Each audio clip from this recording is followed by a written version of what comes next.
Once listed as endangered, greater Adjutant storks might just be on the rebound. Known for their long necks and black wings, the big birds are now classified only as near threatened, thanks to decades of conservation efforts.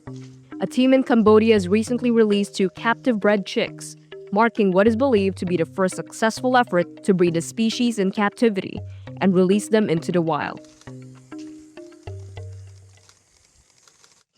The 9-month-old storks, a male and a female, were fitted with GPS trackers before being released into the Simpang Wildlife Sanctuary, which is overseen by the country's Rising Phoenix Conservation Group.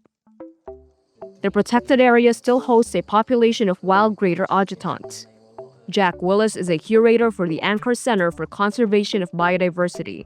So this place is perfect because there are still wild greater adjutants in the area. So we're hoping by releasing them here that they could perhaps join a colony. But also this area is very well protected by Rising Phoenix and the Ministry of Environment. The center does not expect the newly released storks to join the wild population immediately, as birds normally migrate in late October. However, migration behavior is usually learned from the adult members of a colony.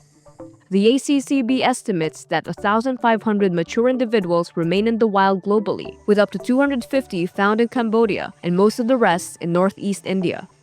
The release of the chicks was a milestone for the organization. It currently has 3 pairs of greater Adjutant storks at a center in Siem Reap, all rescued from the illegal wildlife trade.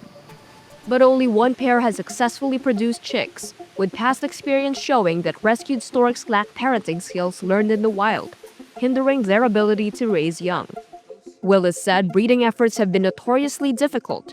With only a small number of storks left in Cambodia, the species remains at risk. The population in Cambodia is so small and so isolated in such small areas, it could take one big event and we could lose an awful lot in Cambodia. So having an assurance colony is beneficial to Cambodia. This bird is very unique. It has a very unique aesthetics.